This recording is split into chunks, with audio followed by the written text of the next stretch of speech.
అద్భుతమైన ఈ విశ్వ ప్రయాణానికి స్వాగతం. నక్షత్రాలు, గ్యాలక్సీలు మరియు అంతుచిక్కని ఈ అనంతమైన అంతరిక్షం గురించి ఆలోచిస్తేనే మనకు ఎక్కడలేని ఆసక్తి కలుగుతుంది కదా. ఈనాటి మన విశ్లేషణలో ప్రఖ్యాత భౌతిక శాస్త్రవేత్త స్టీఫెన్ హాకింగ్ గారి అత్యంత విశేషమైన రచన ది థియరీ ఆఫ్ ఎవ్రీథింగ్ను మాట్లాడుకోబోతున్నాం. మన చుట్టూ ఉన్న ఈ బ్రహ్మాండం అసలు ఎలా పుట్టింది, భవిష్యత్తులో ఎలా అంతం కాబోతోంది అనే ఎన్నో మైండ్ బ్లోయింగ్ రహస్యాలను మనం కలిసి తెలుసుకుందాం. సరే, ఇక ఏమాత్రం ఆలస్యం చేయకుండా అసలు విషయంలోకి వెళ్ళిపోదాం. స్టీఫెన్ హాకింగ్ గారి ప్రసిద్ధ పుస్తకం the theory of everything, the origin and fate of the universe సారాంశమే మనమిప్పుడు చూడబోతున్నాం.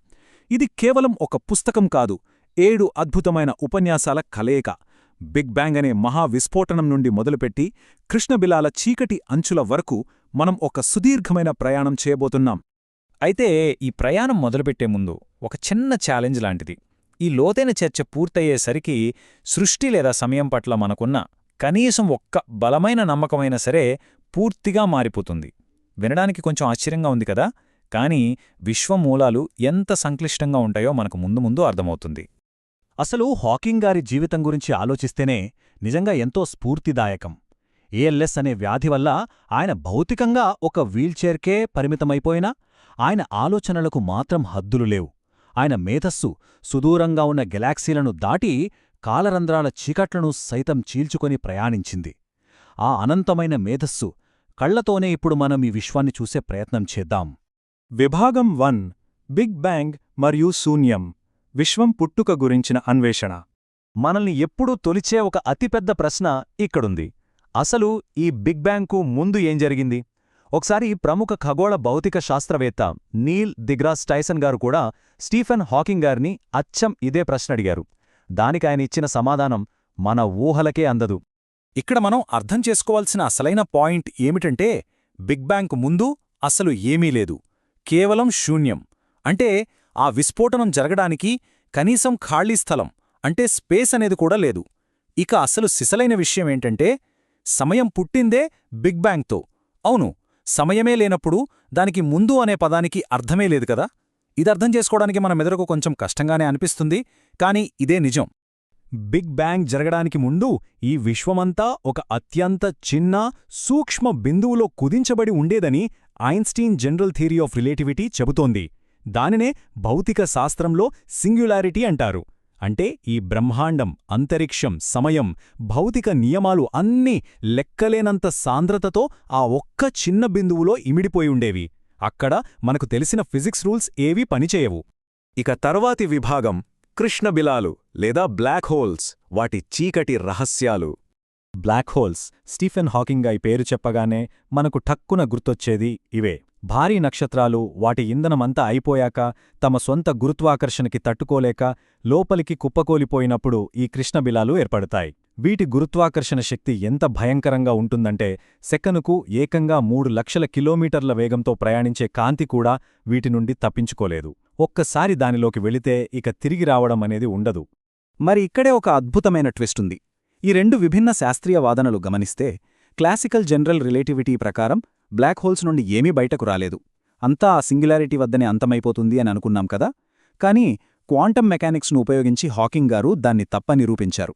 బ్లాక్ హోల్స్ పూర్తిగా నల్లగా ఉండవని, వాటి నుండి కొద్దిగా శక్తి హాకింగ్ రేడియేషన్ రూపంలో నెమ్మదిగా బయటకు లీకవుతూ ఉంటుందని ఆయన కనుగొన్నారు. ఇది నిజంగా సైన్స్లో ఒక గేమ్ చేంజర్.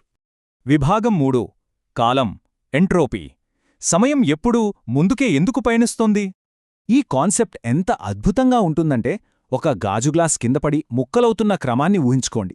టేబుల్పై నుండి కిందపడి ముక్కలైన ఆ గ్లాస్ మళ్లీ దానంతటా అదే గాలిలోకి లేచి తిరిగి టేబుల్ మీదకు చేరదు గదా.